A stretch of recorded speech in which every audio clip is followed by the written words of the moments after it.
السلام علیکم ورحمۃ اللہ وبرکاتہ۔ محترم ناظرین و حاضرین، اپنے ساتھیوں کے پرزور اصرار پر صلاۃ و تسبیح کے متعلق چند گزارشات آپ کی خدمت میں پیش کرنے کی ہم جسارت کر رہے ہیں۔ حضرت رسول اکرم صلی اللہ علیہ وسلم کی ایک حدیث امام ترمذی نور اللہ مرکزہ نے کتاب الصلاۃ میں نقل فرمائی ہے کہ آپ نے اپنے چچا حضرت عباس رضی اللہ تعالی عنہ کو ایک موقع پر مخاطب فرماتے ہوئے فرمایا تھا کہ چچا، میں تمہیں ایک ایسی نماز بتا دوں گا،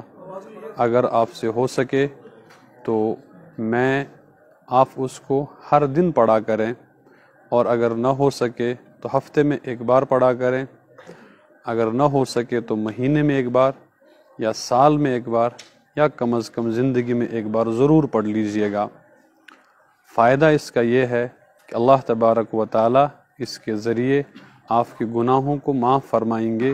یعنی یہ نماز آپ کے گناہوں کے کفارے کا ذریعہ بنے گی۔ عموماً اس نماز کو ہمارے عرف میں صلاۃ و تسبیح کے نام سے موسوم کیا جاتا ہے، تعبیر کیا جاتا ہے۔ صلاۃ و تسبیح عام سی نماز ہے،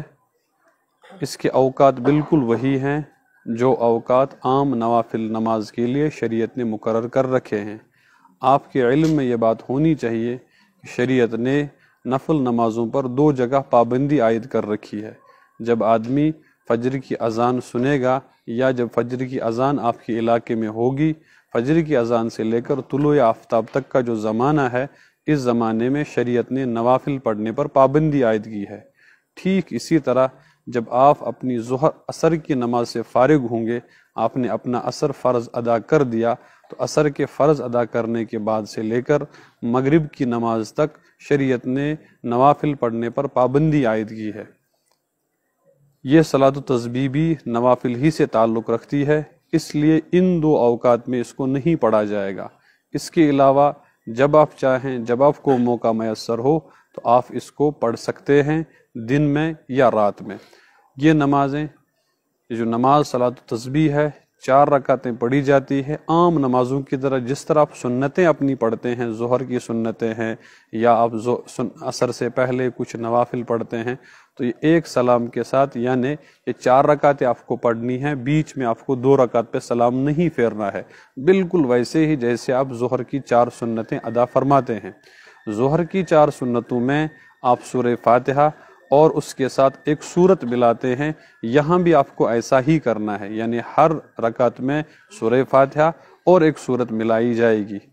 یہ 4 رکعتیں ہیں۔ البتہ عام سنتوں اور عام نفلوں میں اور صلاۃ و تسبیح میں ایک ہلکا سا فرق یہ ہے کہ اس میں ایک وظیفہ پڑھا جاتا ہے،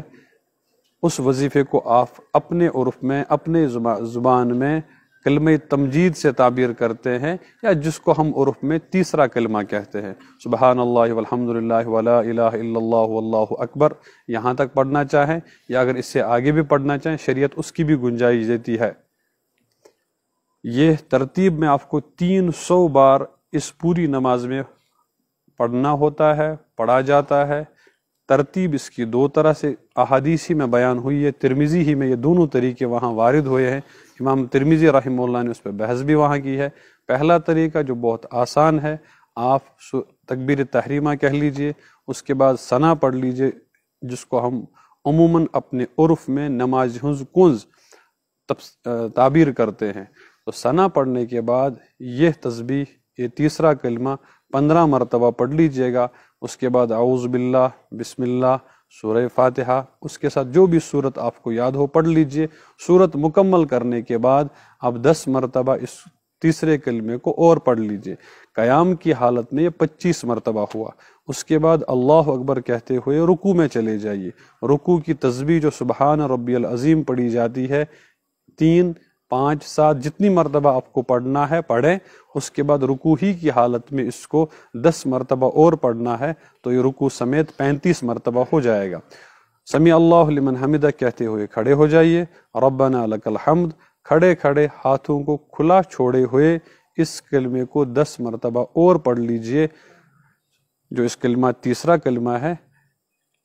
قومے کی حالت میں۔ اس کو قومی کی حالت کہا جاتا ہے جب آپ رکوع سے کھڑے ہو جاتے ہیں، سجدے کی تیاری میں لگ جاتے ہیں، تو اس میں آپ 10 مرتبہ پڑھیں گے تو 45 مرتبہ ہو جائے گا۔ اس کے بعد اللہ اکبر کہتے ہوئے سجدے میں چلے جائیے، سجدے کی تسبیح سبحان ربی الاعلیٰ جتنی مرتبہ آپ کو پڑھنی ہے پڑھ لیجئے، 10 مرتبہ اس تیسرے کلمے کو پڑھیں گے تو یہ 55 مرتبہ ہو گیا۔ اس کے بعد اللہ اکبر کہتے ہوئے شکل تشہد کی ہوگی، تشہد نہیں ہوگا۔ 2 سجدوں کے درمیان جو ہم وقفہ کرتے ہیں اس کو عموماً ہم جلسے سے تعبیر کرتے ہیں، تو اس میں بھی تشہد کی شکل ہوگی، اس میں بھی آپ 10 مرتبہ یہ کلمہ پڑھیں گے تو یہ 65 مرتبہ ہوا۔ دوسرے سجدے میں جائیں گے، دوسرے سجدے میں جا کر آپ پھر اس کو 10 مرتبہ سجدے میں سجدے کی تسبیح کے بعد پڑھ لیجئے گا تو یہ ایک رکعت میں آپ کو 75 مرتبہ ہو جائے گا، 75 مرتبہ یہ پڑھا جائے گا۔ تو 4 رکعتوں میں اسی طرح 75 کر کے 300 مرتبہ ہوگا۔ ایک طریقہ تو یہ ہے۔ دوسرا طریقہ یہی ہے، البتہ اس میں اتنا فرق ہے کہ جو قیام کی حالت میں ہم نے ثنا کے بعد 15 مرتبہ پڑھا اور قرات ختم کرنے کے بعد 10 مرتبہ پڑھا، دوسرے طریقے میں قیام میں ثنا کے بعد کچھ نہیں پڑھا جائے گا بلکہ قرات ختم کرنے کے بعد 15 مرتبہ اس کو پڑھا جائے گا، تو وہاں 10 مرتبہ چھوٹ جائے گا۔ تو وہ 10 مرتبہ جب دوسرے سجدے سے کھڑے ہونے کی کوشش کریں گے تو وہاں دوسرا سجدہ ہر رکعت کے بعد جو دوسرا سجدہ ہوگا اس میں آپ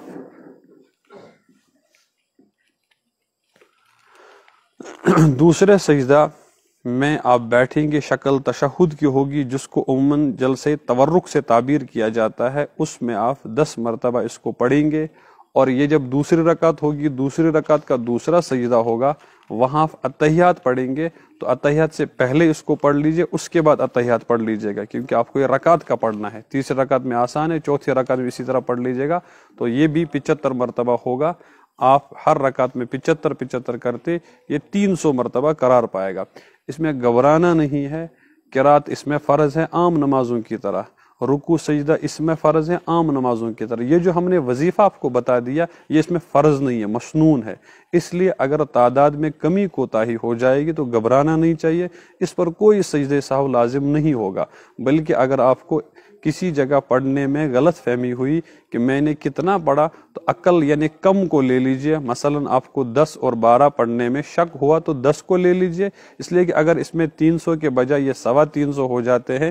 یا 300 کے بجائے 295 ہی ہو جاتے ہیں تو نماز پر کوئی فرق انشاءاللہ نہیں پڑے گا۔ اب میرے بھائیوں اور بہنوں کا سوال یہ آئے گا کہ ہم گنیں گے کیسے؟ تو آپ کو اللہ نے انگلیاں دی ہیں، قیام کی حالت میں چونکہ ہاتھ بندھے ہوئے ہوتے ہیں تو انگلیوں کو دبا دبا کر آپ اس کو گن سکتے ہیں۔ رکوع کی حالت میں آپ کی نظر چونکہ اپنے پیروں پر ہوتی ہے اور ہر پیر میں 10 انگلیاں تو ہوتی ہی ہیں، تو وہاں سے گن لیجئے گا، اور جب آپ سجدے میں تشریف لے جائیں گے تو وہاں آپ کے ہاتھ زمین پر ٹکے ہوئے ہیں، تو ہاتھ کی ہر انگلی کو 1 مرتبہ دبا دیجئے گا، اس پہ ذرا زور ڈال دیجئے تو 10 مرتبہ یہاں بھی ہوگا، اور جو تشہد کی حالت ہوگی وہاں آپ کے ہاتھ آپ کی مبارک رانوں پر ہیں تو انگلیاں وہاں بھی 10 ہیں، ان پر گن سکتے ہیں۔ چونکہ اکثر بیشتر یہ نماز ہمارے بھائی اور ہماری بہنیں خصوصیت کے ساتھ شبوں کے مواقع پر ادا کرتی ہیں، اور اس مرحلے پر خاص طور پر جو 27ویں شب پوری وادی میں بلکہ برصغیر میں اس کا بڑا اہتمام کیا جاتا ہے، ہماری بہت ساری بہنیں پریشان ہو جاتی ہیں کیونکہ ان کی زندگی اس وقت بیماری کے دور سے گزر رہی ہوتی ہے، اور ان کے دل میں بڑا شوق ہوتا ہے ہم بھی نمازیں پڑھتی، ہم بھی